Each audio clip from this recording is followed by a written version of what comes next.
baka!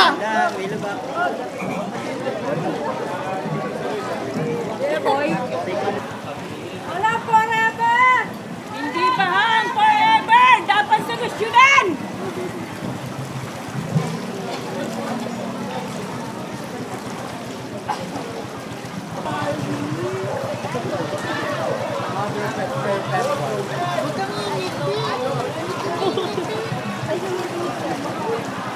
Mga kasal ka dahil sa baka.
Tingnan ninyo September 20, 2025, ang inyo pong napapanood ay isang mapayapang kilos protesta sa bayan ng Hagonoy. Ito ay boses ng mga Hagonoenyo na sumisigaw para sa pagbabago sa lumalalang pagbaha kasabay ng mga anomalya sa mga flood control project na umano'y mga ghost project. Walang sasagip sa nalulunod na bayan kundi ang kanyang mamamayan.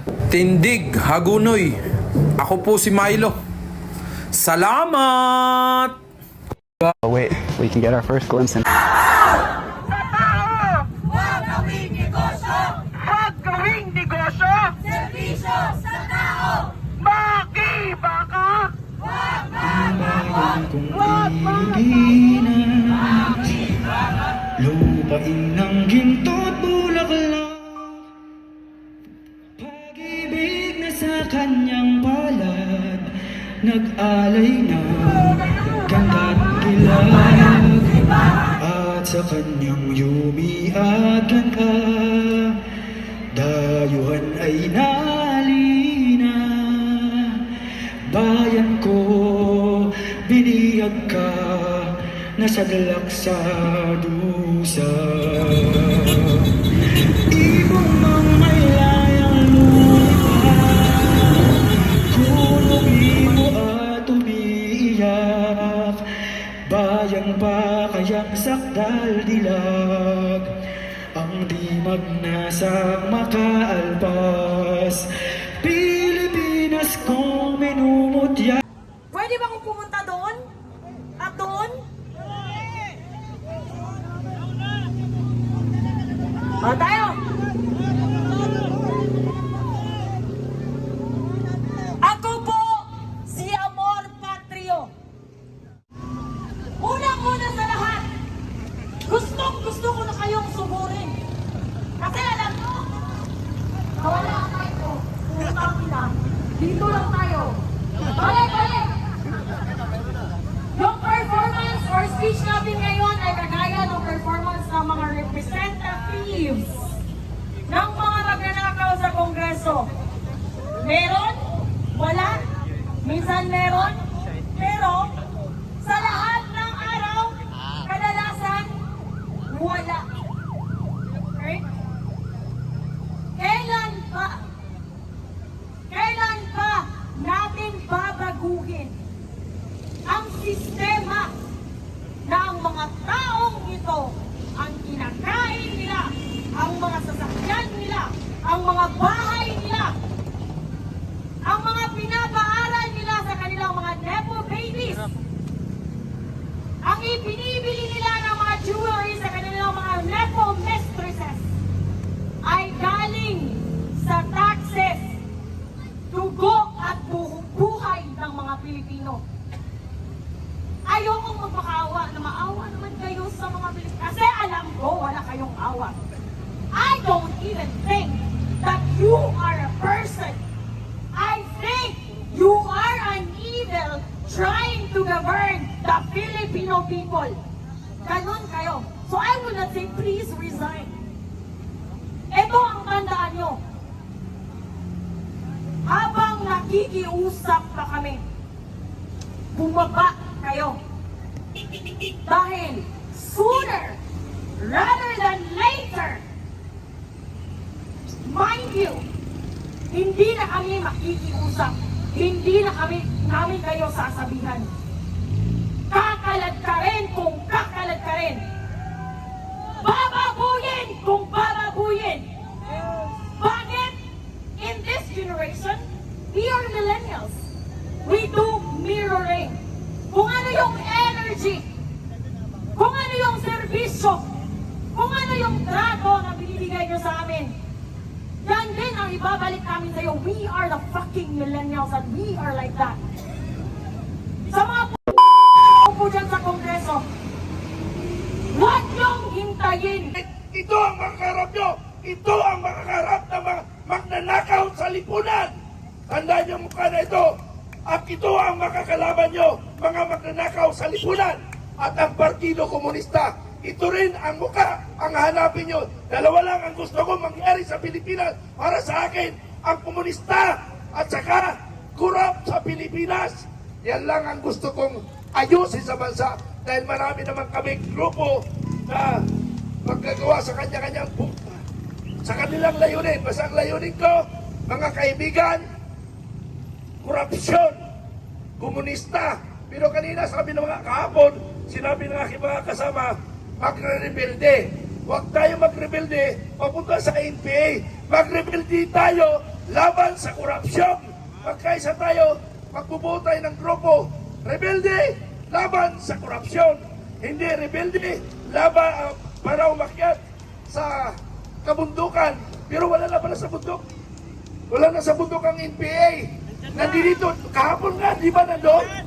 O nandun kahapon sa mga pulis. Yung mga NPA.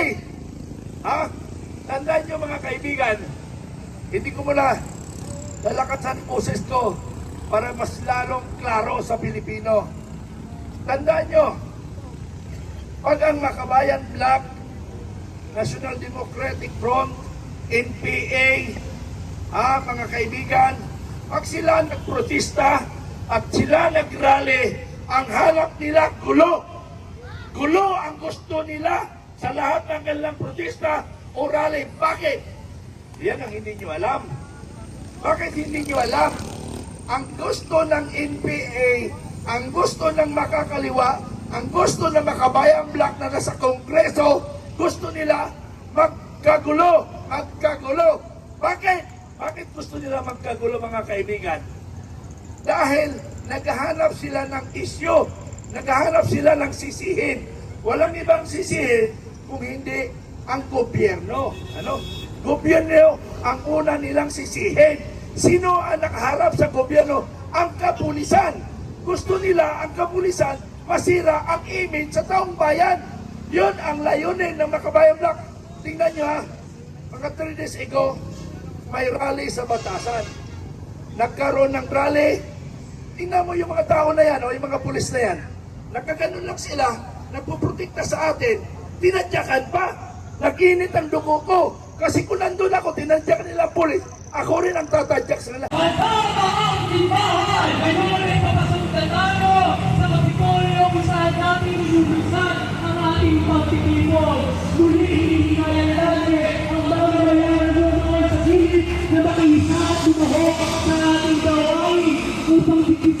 ating pagkakaisa para panagutin ang may sala sa malawakang korupsyon at pandarambong sa kaban ng bayan maging sa kalikasan.